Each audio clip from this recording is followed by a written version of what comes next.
नमस्कार दोस्तों, CTET paper 2 social science के लिए कठिन से कठिन क्वेश्चन आप लोगों को आज की इस वीडियो में कराने वाला हूं। History, geography, polity and pedagogy के ऐसे टॉप लेवल के क्वेश्चन यहां पर आपको कराऊंगा जो आपकी परीक्षा के लिए 100% उपयोगी साबित होंगे। अगर आपने इस वीडियो को बेहतरीन तरीके से देख लिया, आपकी परीक्षा में कैसा भी क्वेश्चन, कितना भी क्वेश्चन कठिन पूछ लिया जाए, आप उस क्वेश्चन को कर लोगे, क्योंकि इस वीडियो में सभी प्रकार के कठिन से कठिन क्वेश्चन को यहाँ पर सिलेक्ट किया गया है। चलिए इस वीडियो को यहाँ पर कर लेते हैं शुरू। पहला क्वेश्चन यहाँ पर आ चुका है। कहता है कि एक तमिल शब्द जो 3 राजवंशों चोला, चेरा और पांड्या के प्रमुखों के लिए प्रयोग होता था। कहने का तात्पर्य है, क्वेश्चन में पूछा है आपको एक ऐसा तमिल शब्द बताना है जिसमें 3 राजवंश आपके कौन कौन से, चोल, चेर और पांड, ये 3 शब्द हैं जिनको संयुक्त रूप से एक शब्द में बोला जाता है। वो दोस्तों शब्द आपका है मूवेंदार। मूवेंदार जो शब्द है, जो कि एक तमिल शब्द है जिसमें चोल, चेर, पांड जैसी सरदारियों का के लिए एक प्रमुख शब्द है, यानी कि इसी शब्द का प्रयोग होता है 3 राजवंश को दर्शाने के लिए। चलिए बात करते हैं क्वेश्चन नंबर 2। दिल्ली सल्तनत की भीतरी सीमाओं की नीति क्या थी?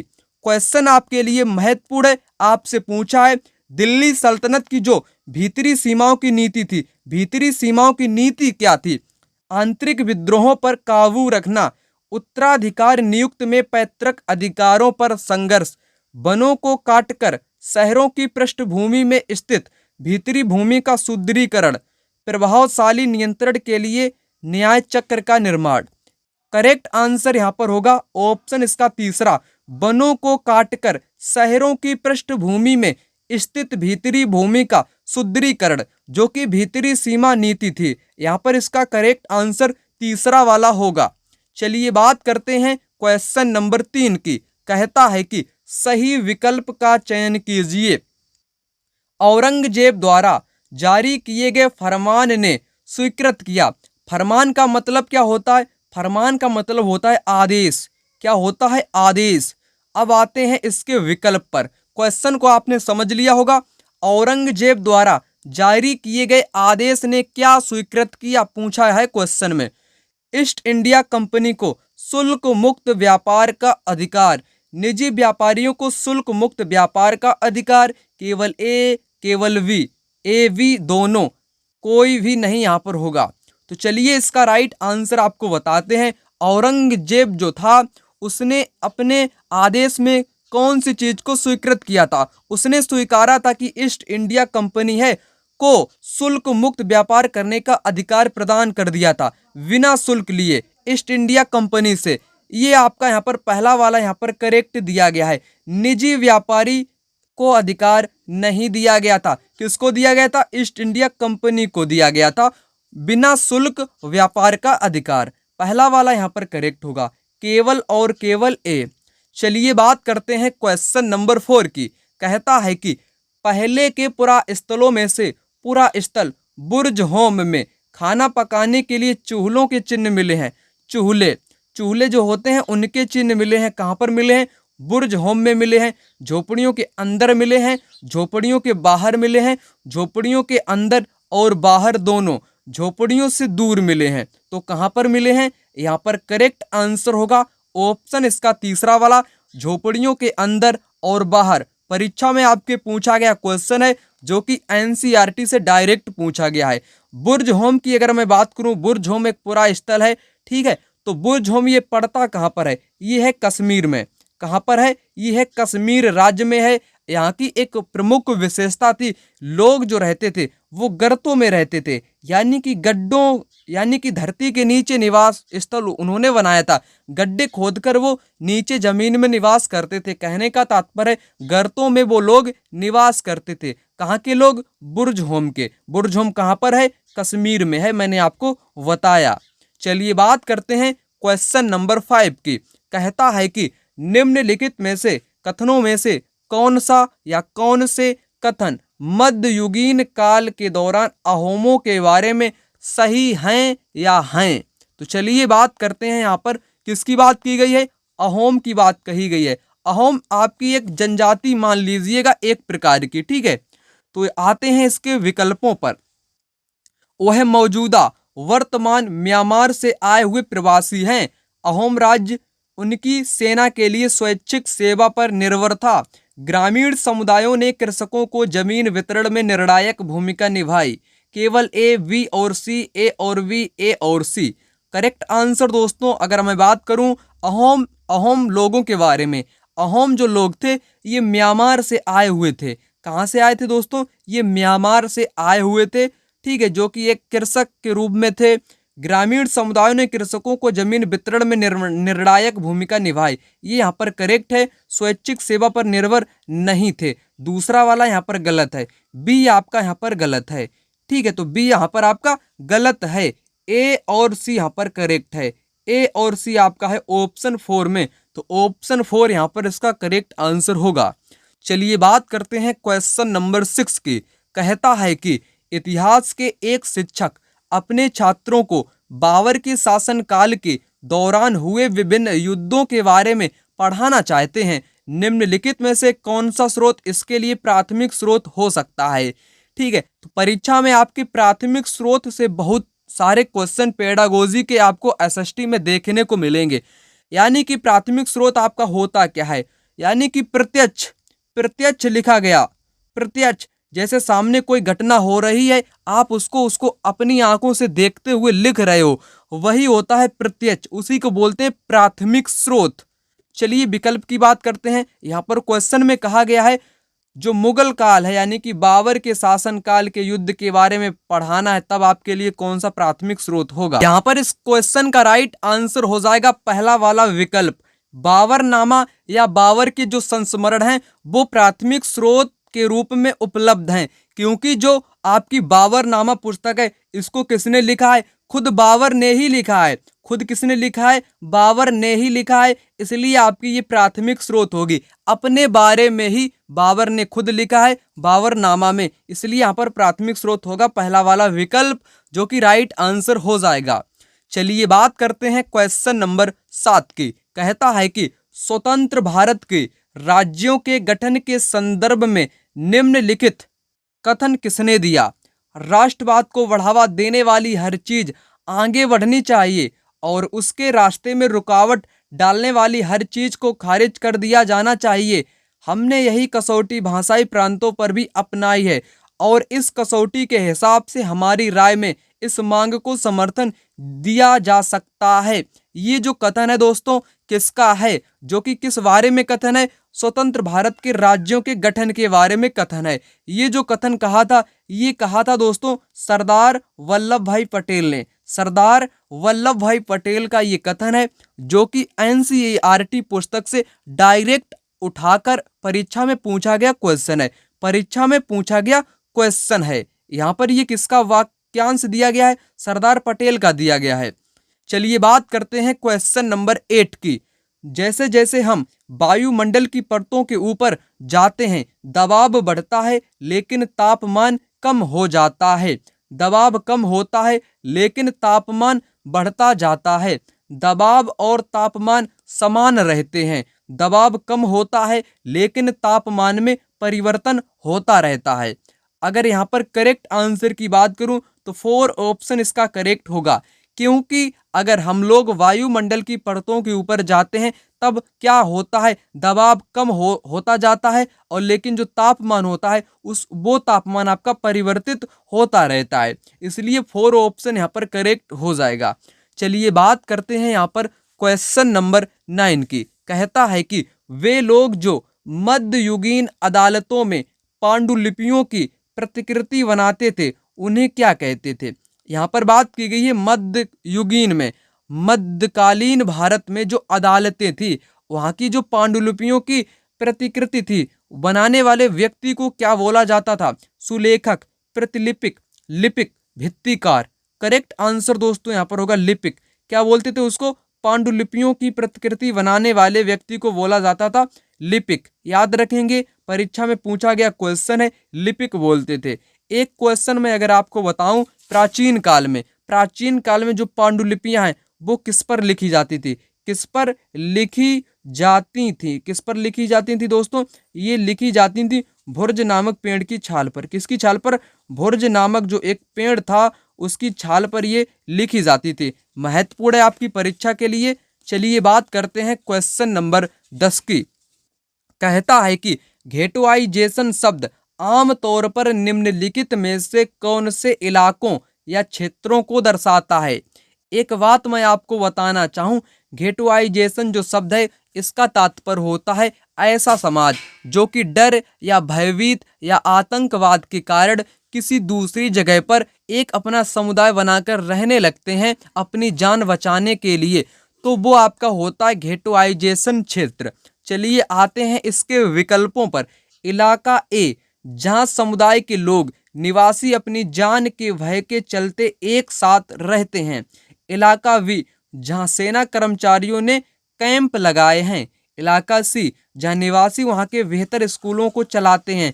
इलाका डी, जहां निवासी अभिजात एवं विशेषाधिकृत वर्ग से संबंधित हैं। मैंने आपको क्या बताया था?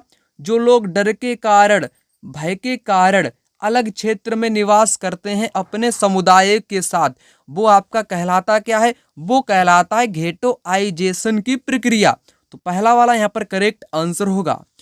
चलिए बात करते हैं क्वेश्चन नंबर 11 की। कहता है कि अभिकथन और कारण वाला क्वेश्चन है जो कि आपकी परीक्षा में ज्यादा से ज्यादा क्वेश्चन पूछे जाते हैं। हम्पी वाणिज्यिक और सांस्कृतिक गतिविधियों का केंद्र था। कारण है कि हम्पी के बाजारों में मुरों का मतलब होता है मुस्लिम सौदागरों के लिए सामूहिक एक शब्द, चेट्टियों और यूरोपीय व्यापारियों का जमघट लगा रहता था। सही विकल्प का चयन कीजिए। यहाँ पर पूछा गया है हम्पी वाणिज्यिक और सांस्कृतिक गतिविधियों का केंद्र था, करेक्ट होगा, जो कि विजयनगर की यहाँ पर बात की जा रही है। किसकी? विजयनगर की यहाँ पर बात की जा रही है। उसकी जो राजधानी थी हम्पी थी, जो कि वाणिज्यिक और सांस्कृतिक गतिविधियों का केंद्र था। पहला वाला करेक्ट है। दूसरा है यहाँ पर हम्पी के बाजार में मुरों यानी कि मुस्लिम जो सौदागर थे, चेट्टियों थे और व्यापारी का वहां पर जमघट लगा रहता था। दोनों यहाँ पर करेक्ट हैं। दोनों यहाँ पर करेक्ट हैं। दोनों इसकी सही व्याख्या भी करते हैं। पहला वाला यहाँ पर करेक्ट आंसर हो जाए। क्वेश्चन नंबर 12 यहाँ पर कहता है कि भारत में ब्रिटिश राज्य के संदर्भ में निम्नलिखित कथनों ए और आर को पढ़िए। यहाँ पर ब्रिटिश राज्य के संदर्भ में पूछा है। अभिकथन ए कहता है कि ईस्ट इंडिया कंपनी ने अपने राज्य क्षेत्र में स्थायी बंदोबस्त और महलवारी बंदोबस्त को लागू किया था। बिल्कुल राइट बोला गया है, लागू किया था।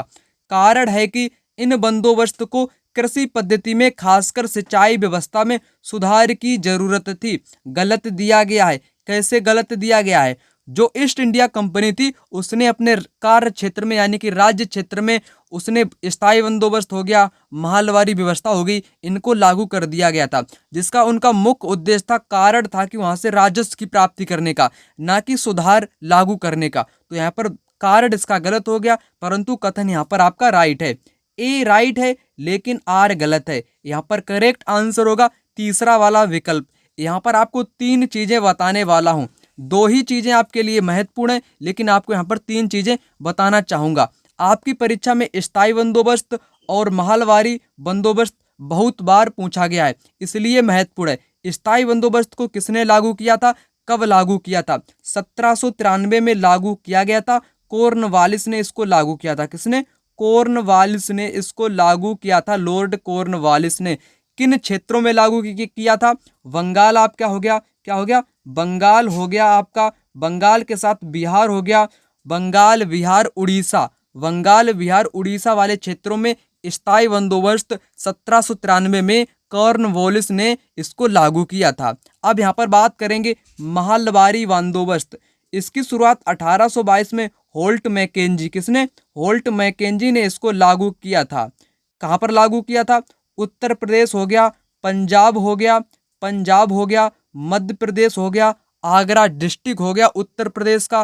ठीक है, यानी कि उत्तर भारत में महलवारी बंदोबस्त लागू किया था 1822 में होल्ट मैकेंजी ने। एक आपकी है रैयतवाड़ी। रैयतवाड़ी आपकी परीक्षा में नहीं पूछा जाता है, मैं आपको बताना चाहूंगा 1820 में लागू किया था इसको मुनरो ने।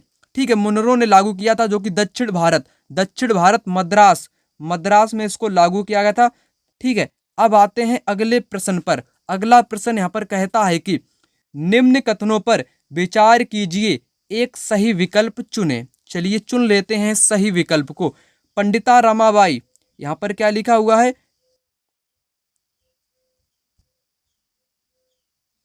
यहाँ पर क्वेश्चन आपका दिया गया है, कहता है कि निम्न कथनों पर विचार कीजिए और सही विकल्प चुने। पंडिता रमाबाई ने पूना में एक विधवा गृह की स्थापना की, जहां विधवा महिलाओं को पनाह दी जाती थी। बिल्कुल करेक्ट बोला गया है पंडिता रमाबाई के बारे में। उन्होंने पुणे में एक विधवा गृह की स्थापना की थी, करेक्ट। पंडिता रमाबाई संस्कृत की प्रकांड विदुषी थी। बिल्कुल, वो जो थी महिला, वो संस्कृत की महान विदुषी थी। पंडिता रमाबाई ने निम्न जातियों की महिला की दुर्दशा पर एक किताब लिखी। बिल्कुल गलत होगा, यहाँ पर आपका ए और बी करेक्ट होगा। ए और बी यहाँ पर आपका करेक्ट होगा। ऑप्शन इसका दूसरा यहाँ पर राइट होगा। ठीक है, महिलाओं की दुर्दशा पर कोई भी पुस्तक नहीं लिखी गई, जबकि किसानों की दुर्दशा पर ज्योतिबाराव फूले ने गुलामगिरी नामक एक किताब लिखी थी। ठीक है, जिसमें आपको बताया गया था। यहाँ पर करेक्ट आंसर होगा ए और बी। ए और बी यहाँ पर करेक्ट आंसर होगा। यहाँ पर पंडिता रमाबाई से संबंधित महत्वपूर्ण चीजें दी गई हैं, जो कि आपकी परीक्षा के लिए महत्वपूर्ण है। संस्कृत की महान विद्वान पंडिता रमाबाई का मानना था कि हिंदू धर्म महिलाओं को दमन करता है। उन्होंने ऊंची जातियों की हिंदू महिलाओं की दुर्दशा पर एक किताब भी लिखी। यहाँ पर क्या लिखा है, हिंदू महिलाओं की दुर्दशा पर एक किताब भी लिखी। तो यहाँ पर ऊंची जाति की बात की गई है, परंतु यहाँ पर क्या लिखा है, निम्न जाति लिखा है। अंतर देखिएगा, क्वेश्चन जो यहाँ पर मैं आपको करा रहा हूं, परीक्षा में पूछा गया क्वेश्चन है। एक शब्द के कारण गलत स्टेटमेंट, क्या लिखा है, निम्न लिखा है, परंतु उन्होंने उच्च जाति महिलाओं की दुर्दशा पर पुस्तक लिखी है, ना कि निम्न की लिखी है। ठीक है, तो यहाँ पर आपके वैसे चारों ही सही, यानी कि तीनों सही हो जाते। अगर यहाँ पर उच्च लिखा होता तब सही हो जाते, इसलिए आपका यहाँ पर ये गलत हो गया। चलिए आगे यहाँ पर पढ़ते हैं। उन्होंने दुर्दशा पर एक पुस्तक लिखी। उन्होंने पूना में, यानी कि पूना में एक विधवा गृह की स्थापना की, जहां ससुराल वालों के अत्याचार झेल रही महिलाओं को पनाह दी जाती थी। वहां महिलाओं को ऐसी चीज सिखाई जाती थी जिनके सहारे वे अपनी रोजी रोटी कमा सकें या चला सकें। जाहिर है कि इन सब बातों से रूढ़िवादी खेमे के लोग काफी आग बबूला हुए। उदाहरण के लिए बहुत सारे हिंदू राष्ट्रवादियों को लगने लगा था कि हिंदू महिलाएं पश्चिमी तौर तरीके अपना रही हैं, जिससे हिंदू संस्कृति भ्रष्ट होगी और पारिवारिक संस्कार नष्ट हो जाएंगे। रूढ़िवादी मुसलमान भी इन बदलावों के नतीजे को लेकर चिंतित थे। तो ये वालों आपको नहीं याद रखना है, मेन चीजें यहाँ पर हैं आपकी। ठीक है, जो कि यहाँ से क्वेश्चन एग्जामिनर ने डायरेक्ट उठाकर पूछा है। मैं आपको यहाँ पर एनसीईआरटी का पॉइंट दिखा रहा हूँ। अगला प्रश्न यहाँ पर आ चुका है, कहता है कि निम्नलिखित में से किसने अपने लेखन द्वारा यह सिद्ध करने का प्रयास किया कि प्राचीन ग्रंथों में विधवाओं को जलाने की अनुमति कहीं नहीं दी गई है? ईश्वर चंद विद्यासागर, पंडिता रमाबाई, राजा राम मोहन राय, दयानंद सरस्वती। करेक्ट आंसर होगा राजा राम मोहन राय, जिन्होंने यह सिद्ध करने का प्रयास किया कि प्राचीन जो धर्म ग्रंथ हैं उनमें महिलाओं को जलाने की अनुमति नहीं दी गई है। ये किसने सिद्ध किया है? ये किया है राजा राम मोहन राय ने। जैसा कि आप यहाँ पर देख पा रहे होगे, राजा राम मोहन राय जो कि एक संस्कृत, फारसी, अन्य भाषाओं के एक अच्छे ज्ञाता थे, उन्होंने अपने लेखन के जरिए यह सिद्ध करने का प्रयास किया कि प्राचीन ग्रंथों में महिलाओं यानी कि विधवाओं को जलाने की अनुमति कहीं नहीं दी गई है। ठीक है, तो कहीं नहीं दी गई है, राजा राम मोहन राय ने ये सिद्ध किया है। 1829 में सती प्रथा पर पाबंदी लगा दी गई। तो आप इतना यहाँ पर याद रखेंगे, जो कि महत्वपूर्ण है। चलिए बात करते हैं अगले प्रश्न की, क्वेश्चन नंबर 15 की। निम्नलिखित में से कौन से तरीके का प्रयोग 19वीं शताब्दी के सुधारकों ने समाज में फैली व्याप्त हानिकारक प्रथा को चुनौती देने के लिए किया? क्या किया? प्रथाओं के विरोध में धरना देने का। जो लोग इन प्रथाओं का अनुसरण करते थे उनको विशेष नाम पुकारना। प्राचीन धार्मिक ग्रंथों से ऐसे श्लोक या वाक्य को संदर्भित करने का प्रयास करते थे जो उनकी सोच का समर्थन करते थे।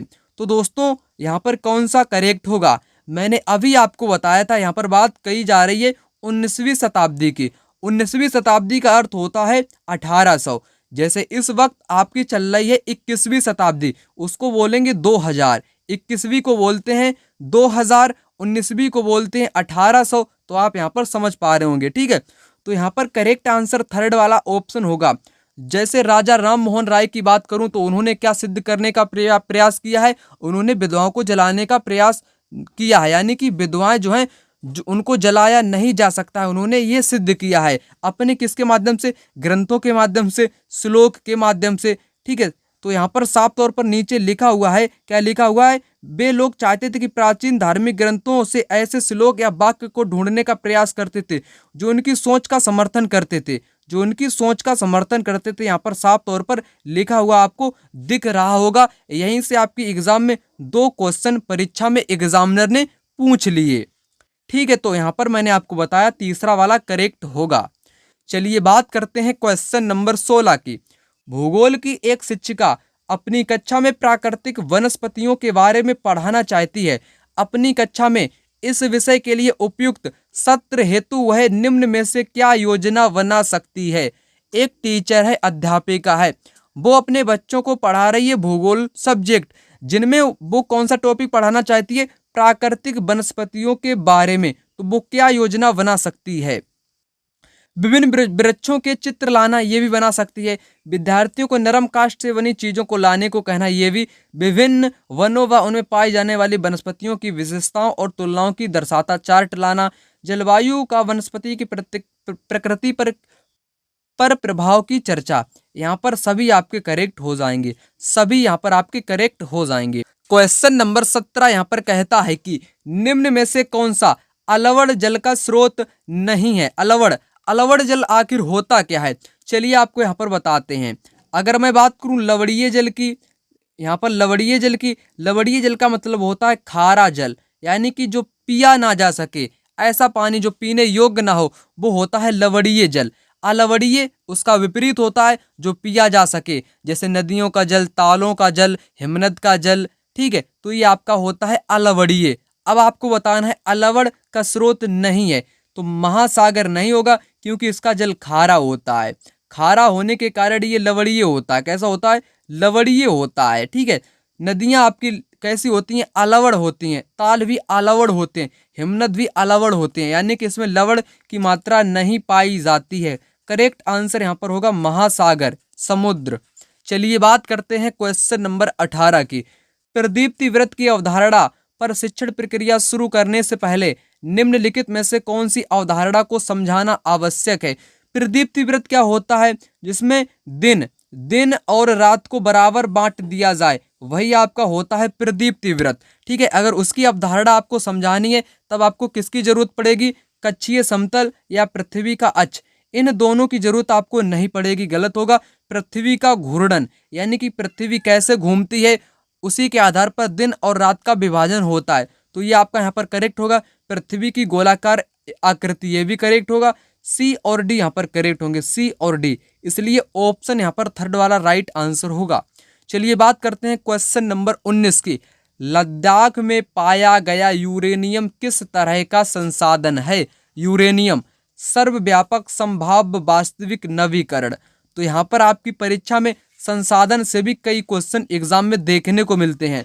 यहाँ पर ये होगा संभाव्य। जो यूरेनियम है कहाँ पर पाया जाता है? लद्दाख में पाया जाता है, परंतु संभाव्य संसाधन है, यानी कि इसके संभावना तो अधिक है, लेकिन वर्तमान में इसका प्रयोग यानी कि यूज नहीं हो रहा है। यूज आपका वर्तमान में नहीं हो रहा है। ऐसे संसाधन को संभाव्य संसाधन कहते हैं। सर्वव्यापक संसाधन जो सभी जगह पर उपलब्ध होते हैं वो सर्वव्यापक होते हैं। वास्तविक क्या होते हैं? जिनकी मात्रा है, संगठन है, गुणवत्ता है, वो निर्धारित हो चुकी हो, वो आपके वास्तविक संसाधन होते हैं। नवीकरण संसाधन क्या होते हैं? जो जिंदगी भर कभी समाप्त ना हो, जैसे जल हो गया, जल ऊर्जा हो गई, पवन ऊर्जा हो गई, आपकी ज्वारीय ऊर्जा हो गई, ठीक है।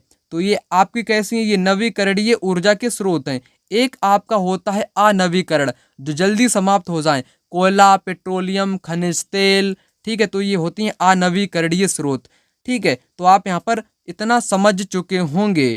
नवीकरण को गैर परंपरागत भी बोलते हैं, गैर परंपरागत भी बोलते हैं, अनवीकरण को परंपरागत भी बोलते हैं। चलिए बात करते हैं क्वेश्चन नंबर 20 की। छात्रों को जाति आधारित भेदभाव के जरिए उत्पीड़न के मुद्दे से परिचित कराने के लिए निम्नलिखित में से कौन सा संसाधन उपयोगी होगा? कौन सा संसाधन उपयोगी होगा? छात्रों को आप समझाना चाहते हैं भेदभाव के जरिए उत्पीड़न वाले मुद्दे। अशोक के शिलालेख में क्या कोई जाति वाले मुद्दे हैं? नहीं है दोस्तों, गलत होगा। पिछड़े वर्गों के लिए आरक्षण, इलाहाबाद विश्वविद्यालय की नीतियां, ये भी नहीं होगा। मानव अधिकारों की सार्वजनिक घोषणा पत्र, ये भी नहीं होगा। अनुभव होगा कौन सा? डॉक्टर अंबेडकर के बचपन के जो अनुभव के वृत्तांत है, उसके जरिए विद्यार्थी जाति आधारित भेदभाव के उत्पीड़न जो है उन मुद्दों को समझ पाएंगे। ऑप्शन 4 यहाँ पर करेक्ट होगा। क्वेश्चन नंबर 21 कहता है कि एक शिक्षिका अपने विद्यार्थियों के साथ असमानता के विरुद्ध, किसके विरुद्ध दोस्तों? असमानता के विरुद्ध संघर्ष के बारे में चर्चा करना चाहती है। इसके लिए वह अपनी चर्चा में निम्न उदाहरणों में से कौन से उपयुक्त उदाहरण सम्मिलित कर सकती है? रोजा पार्क्स की कहानी, जो कि एक मतलब कि नस्ल भेदीय आंदोलन में इनकी महत्वपूर्ण भूमिका थी, अफ्रीका के नस्ल भेदीय आंदोलन में, ठीक है। तो रोजा पार्क्स को भी क्या है, असमानता झेलनी पड़ी, उसके विरुद्ध इनको संघर्ष भी करना पड़ा। तो यहाँ पर ये भी आपका करेक्ट माना जाएगा। जानने का हक एक गीत है, विजय महाजन द्वारा लिखा गया है, जो कि आपको एनसीईआरटी पुस्तक में पढ़ने को मिल जाएगा, जो कि असमानता के विरुद्ध संघर्ष को ही दर्शाता है।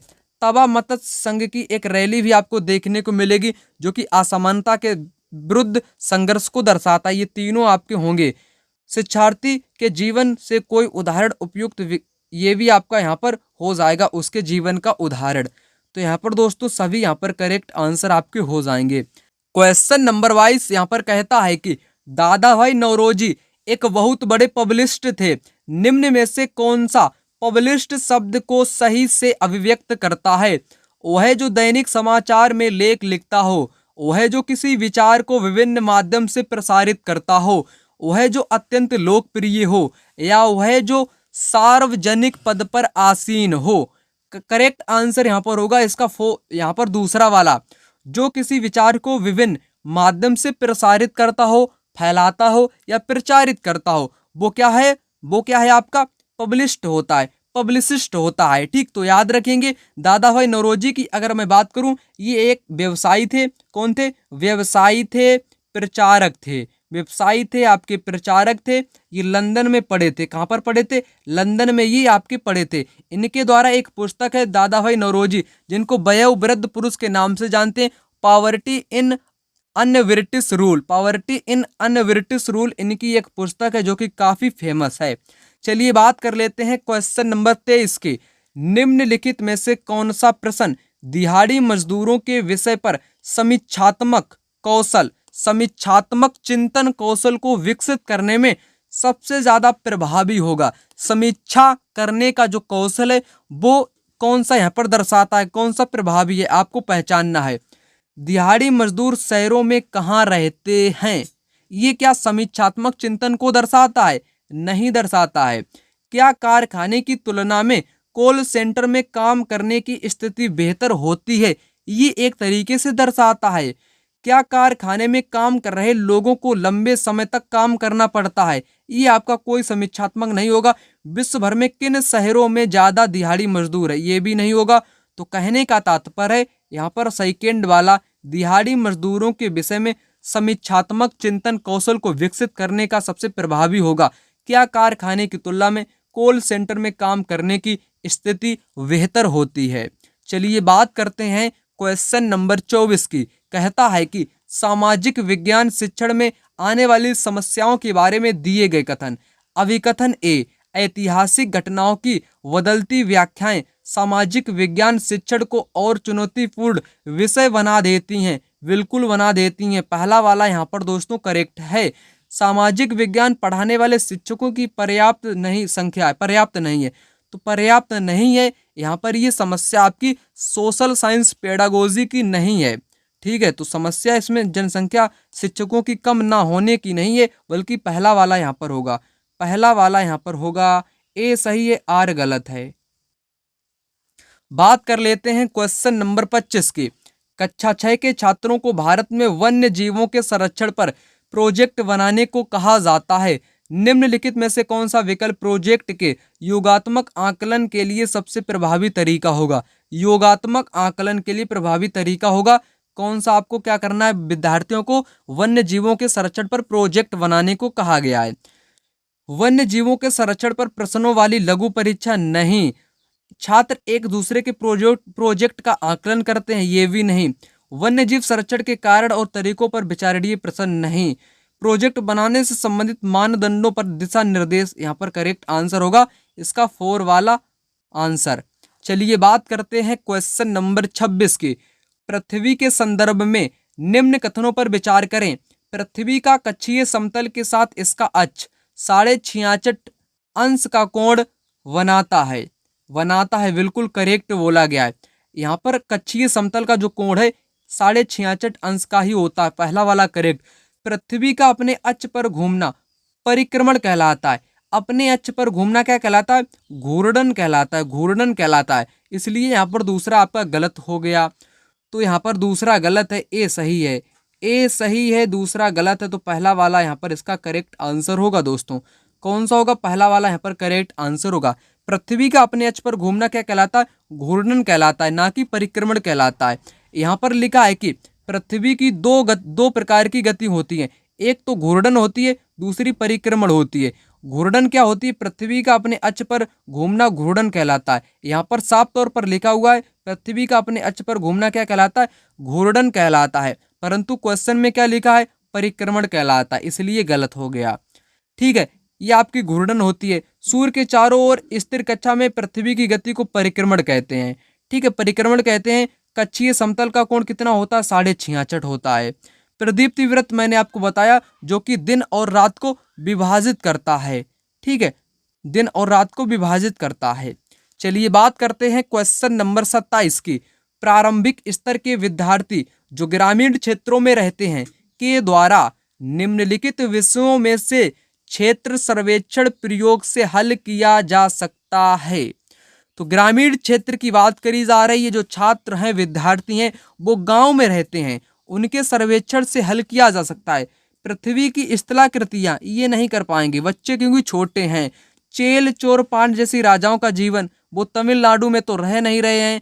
ठीक है, चेल चोर जो कि प्राचीन काल में हो चुका है, वो वर्तमान में अब ऐसी स्थिति वहां पर उत्पन्न नहीं है तमिलनाडु में। ठीक है, मंदिर वास्तुकला ये भी उसका सर्वेक्षण नहीं कर पाएंगे, क्योंकि ग्रामीण क्षेत्र के बच्चे हैं, समझदार बच्चे उतने नहीं होते हैं। प्रारंभिक स्तर की बात कही गई है, यानी कि कृषि कार्य संबंधित जो प्रक्रियाएं हैं उसमें वो बच्चे हल किया जा सकता है क्षेत्र सर्वेक्षण के दौरान।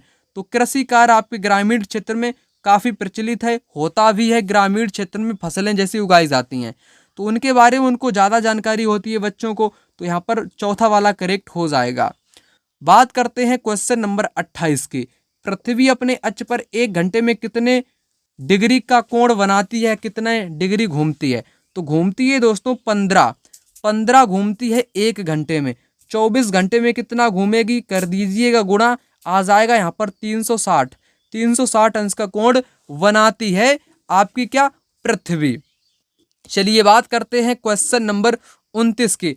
निम्नलिखित कथनों ए और बी पर विचार कीजिए और सही विकल्प का चुनाव कीजिए। अपने स्थान से ध्रुव तारे का कोण मापकर आप अपने स्थान का अक्षांश जान सकते हैं। बिल्कुल जान सकते हैं।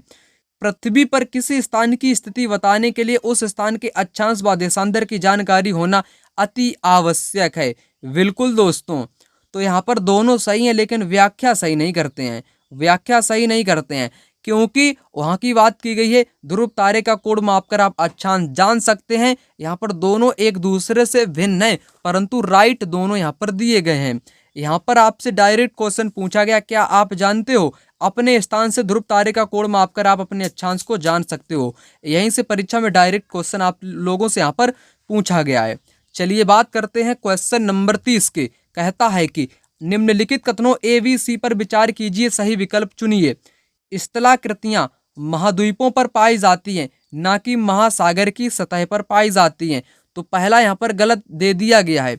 यहाँ पर बात कही गई है स्थलाकृतियां जो होती हैं वो महाद्वीपों पर भी पाई जाती हैं, उसी के साथ साथ महासागर की सतहों पर भी पाई जाती हैं। यहाँ पर ना कर दिया गया है, इसलिए गलत हो गया है। ठीक है, तो दोनों जगह पर आपकी स्थलाकृतियां पाई जाती हैं। पहला तो गलत हो गया ना। प्राकृतिक वातावरण से तात्पर्य पृथ्वी पर पाई जाने वाली केवल जीवीय परिस्थितियों से। यहाँ पर एक शब्द आया है केवल, केवल जीवीय नहीं बल्कि सभी प्राणी यहाँ पर आते हैं, ये भी गलत हो गया। पहला वाला भी गलत हो गया। मानवीय वातावरण से तात्पर्य मनुष्य की परस्पर क्रियाओं, उनकी गतिविधियों, उनके द्वारा बनाई गई रचनाओं से है, ये करेक्ट है। तो यहाँ पर सी मात्र सही होगा, केवल और केवल सी यहाँ पर आपका राइट आंसर होगा। चलिए बात करते हैं क्वेश्चन नंबर 31 की। कहता है कि अभिकथन ए उच्च ज्वार नौ संचालन में सहायक होता है। बिल्कुल होता है। उच्च ज्वार जल स्तर को तट की ऊंचाई पहुंचाते हैं, जो जहाज को बंदरगाह तक पहुंचाने में सहायक होते हैं। करेक्ट है, दोनों आपके यहाँ पर राइट हैं, दोनों इसकी सही व्याख्या करते हैं। यहाँ पर मैंने आपको बताने का प्रयास किया है उच्च ज्वार जो आते हैं यानी कि पानी का बहाव जब तेज से आता है तब क्या होता है, नौ संचालन में सहायक होता है। ये जल स्तर को तट की ऊंचाई तक पहुंचाते हैं, ये जहाज को बंदरगाह तक पहुंचाने में सहायक करते हैं, क्योंकि जो धारा होती है धारा की गति तेजी से होती है, उसी गति के साथ जो जहाज होते हैं वो भी अपने बंदरगाह तक जल्द से जल्द पहुंच जाते हैं। तो यहाँ पर बिल्कुल सेम टू सेम इसी स्टेटमेंट से दोस्तों एग्जामिनर ने क्वेश्चन आप लोगों से यहाँ पर पूछ लिया है, जो कि आपके समझ यहाँ पर आप देख पा रहे होगे। आगे यहाँ पर बात करूं, उच्च ज्वार मछली पकड़ने में भी मदद करते हैं। उच्च ज्वार के दौरान अनेक मछलियां तट पर आ जाती हैं, फलस्वरूप मछुआरे बिना कठिनाई के मछलियां पकड़ कर ले जाते हैं। ठीक है, विद्युत उत्पन्न भी किया जाता है उच्च ज्वार से, चढ़ाव से, ये भी आप याद रखेंगे। तो यहाँ पर बंदरगाह भी क्लियर मैंने कर दिया, मछली पकड़ने वाला भी मैंने यहाँ पर क्लियर कर दिया, विद्युत वाला भी मैंने आपको यहाँ पर क्लियर कर दिया। तो एक चीज़ से यहाँ पर कई चीज़ें आपकी क्लियर होती जा रही हैं। वीडियो को नहीं लाइक किया है अभी लाइक कर दो, चैनल पर नए हो तो चैनल को अभी सब्सक्राइब कर लो, टेलीग्राम को भी आप लोग सभी लोग ज्वाइन कर लीजिएगा। क्वेश्चन 32 कहता है कि भारत के भौतिक रूपकों के संदर्भ में निम्नलिखित कथनों पर विचार करें और सही विकल्प का चयन करें। पृथ्वी के रूपकों का, ठीक है, बहुत से लोकप्रिय पहाड़ी स्थान मध्य हिमालय में ही स्थित हैं। ऐसा तो दोस्तों नहीं है केवल लोकप्रिय जो पहाड़ी है केवल हिमालय में ही स्थित हो, ऐसा हो नहीं सकता, यानी कि पहला यहाँ पर गलत है। उत्तरी मैदान घनी आबादी वाले होते हैं क्योंकि नदियों के मैदान में उपजाऊ भूमि कृषि के लिए होती है। बिल्कुल करेक्ट। जनसंख्या अधिकतर वहां पर निवास करती है जहां पर क्या होता है, जहां पर नदियां उपस्थित होती हैं, जहां पर उस क्षेत्र की भूमि उपजाऊ होती है कृषि कार्य हेतु। ठीक है, तो वहां पर जनसंख्या घनी पाई जाती है, जैसे गंगा का मैदान, यमुना का मैदान, उत्तरी भारत का मैदान। पश्चिमी घाट में खनिजों की प्रचुरता है, यही घनी आबादी वाले हैं। पश्चिमी घाट दोस्तों कैसा है, पश्चिमी घाट आपका कैसा है, पश्चिमी घाट आपके घाट कैसे हैं, जैसे ये पूरब हो गया, ये पश्चिम हो गया। क्या यहाँ पर आपकी खनिज पाए जाते हैं? नहीं, ये तो आपके पाए जाते हैं झारखंड वाले क्षेत्रों में। तो यहाँ पर ये भी गलत, पहला भी गलत, आपका बी वाला राइट है। केवल और केवल बी यहाँ पर आपका राइट आंसर होगा। दोस्तों आप लोगों के लिए यहीं तक था। वीडियो को ज़्यादा से ज़्यादा अपने दोस्तों के साथ शेयर करिएगा, लाइक करिएगा, नए हो तो चैनल को सब्सक्राइब करिएगा। मिलते हैं दूसरी वीडियो में, तब तक के लिए धन्यवाद। जय हिंद, जय भारत।